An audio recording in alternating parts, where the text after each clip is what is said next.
भगवान प्रेम के भूखे हैं। किसके भूखे हैं? प्रेम के भूखे हैं। राम ही केवल प्रेम प्यारा, जान ले जो जान निहारा। राम ही केवल प्रेम प्यारा,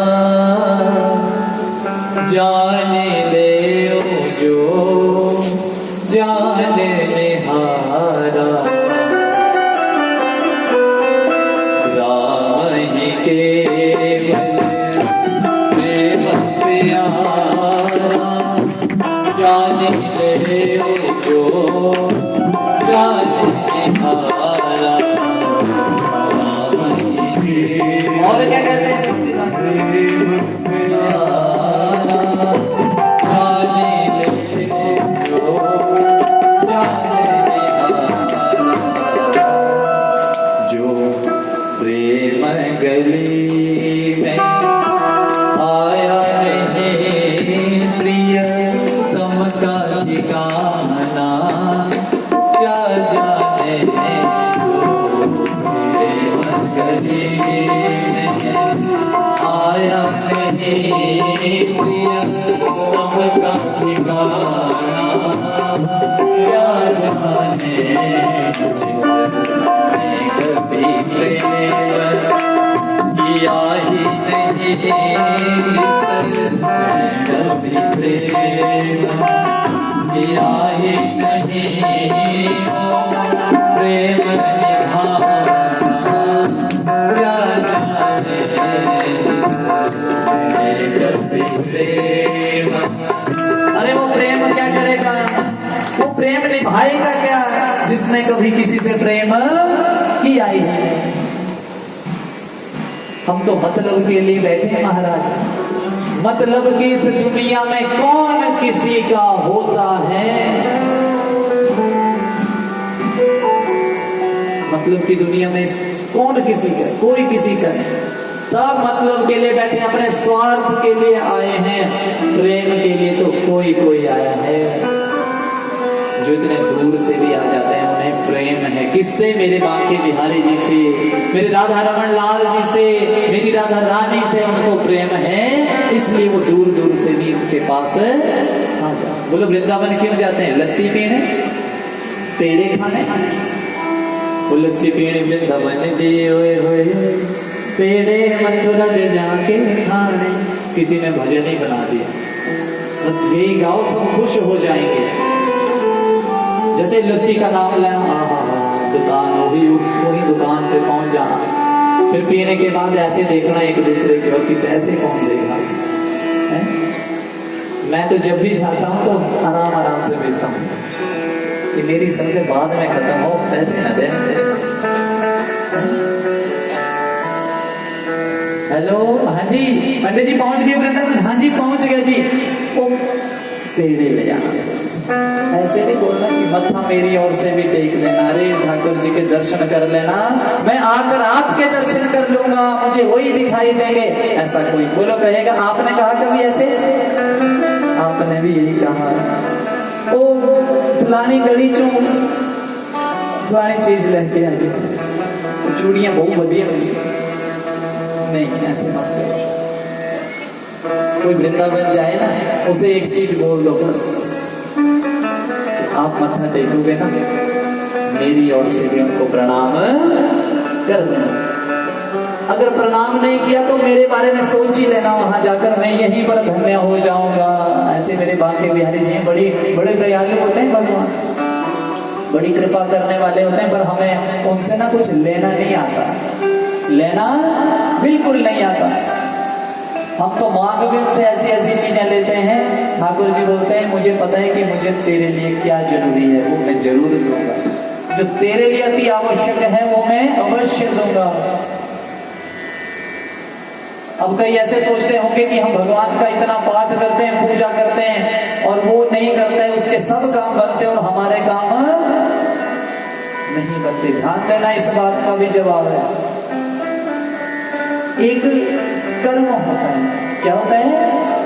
उन्होंने एक समय में कर्म किया था, उसका फल वो भोग रहे। क्या कर रहे हैं? भोग रहे हैं। महाराज उस फल को भोगते भोगते यदि वो और अच्छा काम करें तो उसका प्रारब्ध भी अच्छा होगा, लेकिन उसके पुण्य कर्म जब तक हैं तब तक उसे मिल रहा है। वो पूजा करे चाहे ना करे उसे मिल रहा है, उसे और मिल रहा है। और जिस दिन वो पुण्य कर्म खत्म, उस दिन वो जितना मर्जी कोशिश कर ले उसका काम फिर भी नहीं बनेगा। बोले सच्चिदानंद महाराज की जय। महाराज इसीलिए आपके पास कुछ है नहीं है, लेकिन आप ज्यादा से ज्यादा मेरे भगवान का भजन किया करो। महाराज 4 मुख वाले ब्रह्मा जी ने जब मेरे ठाकुर जी को भोजन पाते हुए देखा, वो भी चकरा गए कि ये कैसा भगवान है। तेने ब्रह्म हृदय आदि कवये। और महाराज इस श्लोक की व्याख्या बहुत ने की है। एक तो कह देते हैं कि कथावाचक हो कैसा, केवल विद्वान ही ना हो, केवल विद्वान ही ना हो। तेने ब्रह्म हृदय आदि कवये, कभी भी हो। कई लोग बड़े विद्वान होते हैं पर अपनी विद्वता आगे तक पहुंचा नहीं सकते, इसलिए ब्रह्मा जी कह रहे हैं तेने ब्रह्म हृदय आदि कवये। मेरे शंकर जी के पास जाओ, कथा के इतने रसिक हैं, ज्ञान भी है और कवि भी है, सुनाना भी आ जाता है हमको। ऐसा नहीं कि श्लोक आता है पर उसकी व्याख्या ना आए, नहीं, कुछ ऐसा जो श्लोक भी आए और उसकी व्याख्या भी आप तक वो पहुंचा सके। बोले सच्चिदानंद महाराज की जय। महाराज और वो ऐसे ठाकुर जी हैं जब अपनी बांसुरी बजाते हैं तो सब अपनी भान भूल जाते हैं।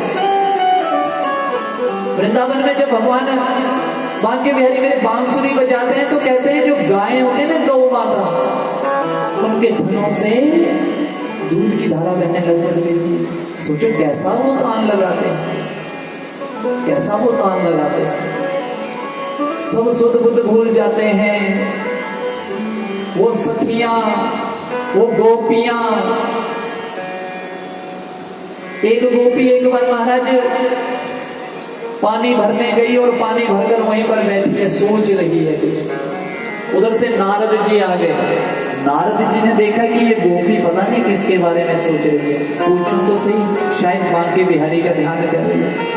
ध्यान देना जरा, बात गौर करना जरा। नारद जी को देखा, प्रणाम किया। गोपी ने प्रणाम ऐसे किया, प्रणाम महाराज। आप बोला नारद जी को नहीं है? बोला मैं नारद ही हूं। नारद का मतलब नारद, जिसकी बात कभी रद्द ना हो, ऐसे वो नारद जी हैं। अरे गोपी बोले यहाँ इस तट पर बैठी है, यमुना के तट पर क्या हो गया? बांके बिहारी का ध्यान कर रही हो? बोला नहीं महाराज, मैं ध्यान नहीं कर रही हूँ, किसी दुविधा में फंसी हूँ। बोला दुविधा कौन सी है? बोला मैं ये पूछना चाहती हूँ आप संत हैं? बोला हाँ।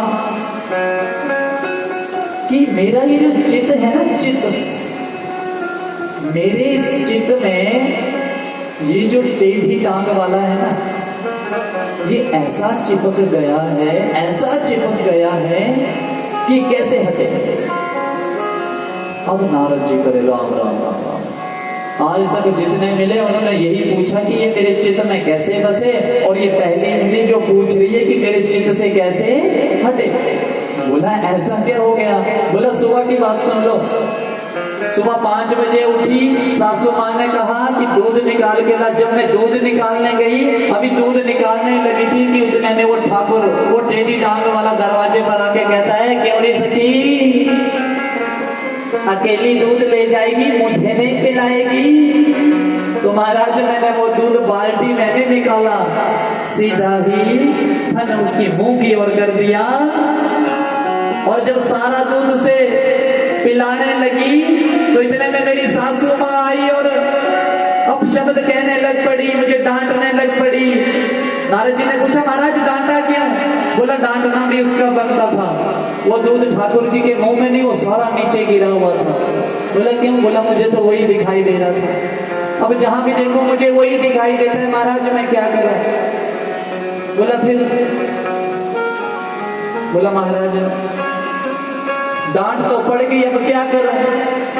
ये घड़ा दे दिया मेरे पास, बोला जाए यमुना के तट से पानी लेकर। महाराज पानी भरा, घड़ा उठाया ना जाए उतने में फिर से वो टेढ़ी टांग वाला आ गया और कहने लगा कि केवरी सखी घड़ा उठवा दो। मैंने कहा हाँ, अच्छे समय पे आए।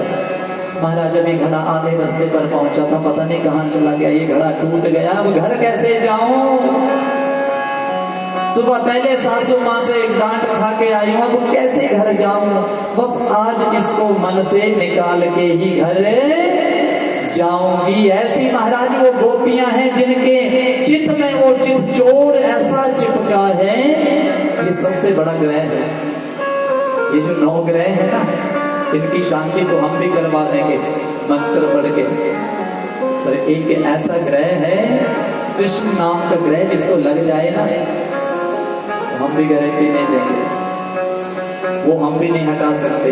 और जब वो ग्रह लग जाए तो कब हम माला पकड़ लें, कब नाचने लग पड़े, कब गाने लग पड़े, कब रोने लग पड़े, तो कब हंसने लग पड़े, फिर कोई पता नहीं लगता। कोई ऐसा करने लग पड़े तो समझ लो वो चित चोर उसके अंदर घुस गया है, फिर उसे दुनिया से कोई मतलब नहीं। बोले बांके बिहारी लाल की जय। महाराज सारे प्रपंच खत्म हो जाते हैं जब चित चोर इस चित में समा जाते हैं। ध्यान देना, इसलिए सत्यम परम धीमहि, देवताओं ने भी सत्य सत्य कहकर पुकारा है जब उनका प्रकटोत्सव हुआ। सत्य सत्य कहकर पुकारा है। सत्य व्रतम सत्य परम त्रिसत्यम सत्यस्य योनिं निहितं च सत्ये सत्यस्य सत्यमृत सत्य नेत्रम सत्यात्मकम त्वाम शरणं प्रपन्नाः। महाराज सत्य सत्य सत्य कहकर पुकारा है। बोले सच्चिदानंद महाराज की जय। महाराज 7 दिन की इस कथा में हम प्रथम दिवस में जो है महात्म्य सुनाते हैं। क्या सुनाते हैं? महत्व की ओर बढ़ते हैं। लेकिन ये महत्व जो है ये पद्म पुराण में से ले गया है। कौन से पुराण में से? पद्म पुराण में से 6 अध्यायों में ये लिया गया है। भागवत तो आज शुरू होगी, भागवत तो आज शुरू, प्रथम स्कंद। वो 88,000 ऋषि जिसके बारे में कल भी बात हुई थी। नैमिषे अनिमिष क्षेत्रे ऋषयः शौनकादयः सत्रम स्वर्गाय लोकाय सहस्र सम्मासतः। नैमिषारण्य के पावन भूमि पर 88,000 ऋषि शौनक आदि, शौनक जी उनमें प्रधान हैं, इसलिए शौनक आदि 88,000 ऋषि उस नैमिषारण्य की पावन भूमि पर, जहां पर एक निमिष का भी फल है, वो बर्बाद नहीं करते। एक मिनट जैसे हम कर देते ना बर्बाद, 10-10, 15-15 मिनट ऐसे नहीं करते। निमिष मतलब पलक झपकाने जितना समय हम पलक झपकाते हैं ना, उतना समय भी वो व्यर्थ नहीं गवाते। ऐसे वो ऋषि हैं। उन सब ने एक सलाह बना ली कि हम 1000 वर्ष तक एक सत्संग करेंगे। क्या करेंगे? सत्संग करेंगे। सत्संग क्या? जहां सत्य का संग हो, जहां हरि नाम संकीर्तन हो। जय जय श्री राधे। जैसे आपके मन में संकल्प आया कि हम कथा करवाएंगे और सुनने भी जाएंगे, ऐसा संकल्प उनके पास भी आया। आपको तो 7 दिन कथा करनी है। उन 7 दिनों में आपने इतना काम करना पड़ा आपको। 1 महीना पहले तैयारियां लग पड़ी। सोचो जहां 1000 वर्ष तक कथा चलेगी वहां कितनी तैयारी करनी पड़ेगी। महाराज इस नैमिषारण्य की पावन भूमि पर शौनक आदि 88,000 ऋषि कथा सुनने बैठ गए। और कथा सुनाने वाले कौन हैं? सूत जी महाराज। कौन हैं? सूत जी जो हैं व्यास जी के परम शिष्य। और जब कहते हैं महाराज सुखदेव जी महाराज कथा सुनाने लगे तो उनके पिता स्वयं व्यास जी महाराज भी उनकी कथा सुनने बैठे। बड़े बड़े ऋषि उनकी कथा सुनने बैठे। सूत जी महाराज ने भी उन्हीं से कथा सुनी। बोले सूत जी महाराज की जय। महाराज प्रश्न पूछ लिया, अब कथा तो तभी प्रारंभ होगी ना, कोई पूछेगा कि जी ये कैसे, इसलिए जिज्ञासा मन में जरूर रखो, पर जिज्ञासा आपकी ऐसी ना हो कि कुछ ऐसा पूछ लिया मेरे से जो मुझे भी पता ना हो। ऐसी एक जिज्ञासा जो होती है उसका तो हम जवाब दे सकते हैं। अगर जो घर से ये सोच के आया है कि उसे तो कुछ नहीं आता, मैं ये पूछ लूं तो उसे जवाब ही नहीं आएगा। अब आप पूछ ले मेरे से कि भगवान है, तो मैं क्या जवाब दूंगा? बोलो। मैं कहूंगा कि है, आप बोलेंगे कि कहाँ है, कैसे है, क्यों है, कब है, किस लिए है, बोलो इसका क्या जवाब देंगे? इसीलिए जिज्ञासा, जिज्ञासा ऐसी, उसके मन में जिज्ञासा थी, उन्होंने पूछ लिया। पहला प्रश्न पूछा कि महाराज प्राणी मात्र का कल्याण कैसे हो, मनुष्य का कल्याण कैसे हो। और दूसरा प्रश्न पूछ लिया कि महाराज ये शास्त्र जो है बहुत है,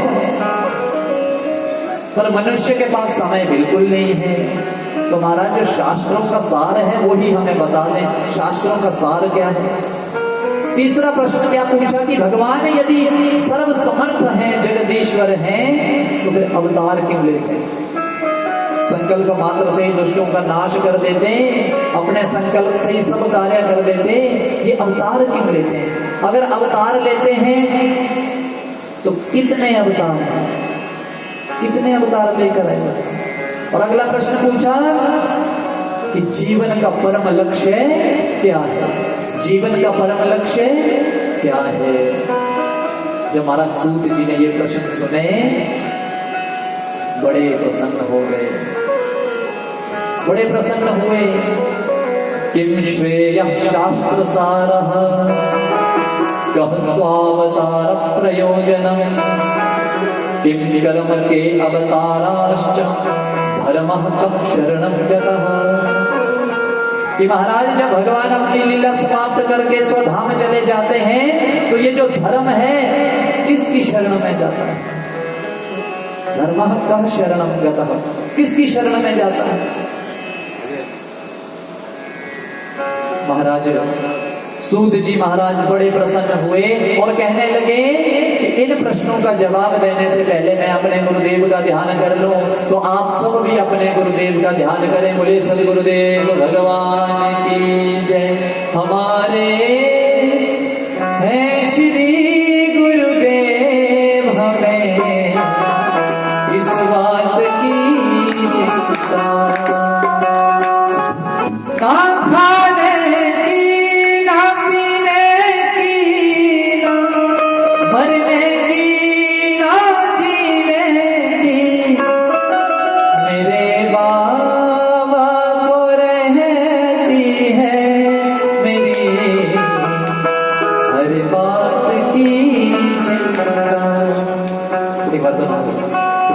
सद्गुरुदेव महाराज की जय।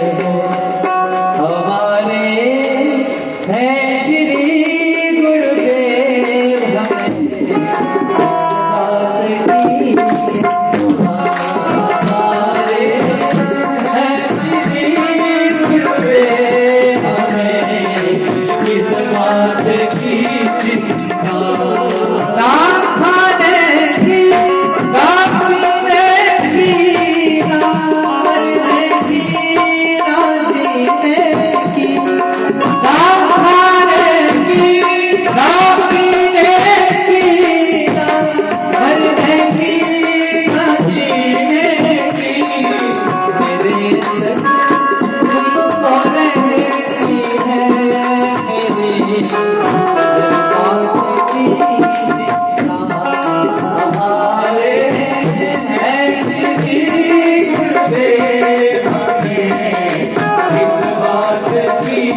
गुरु के हाथ में जब हाथ, गुरु के हाथ में जब हाथ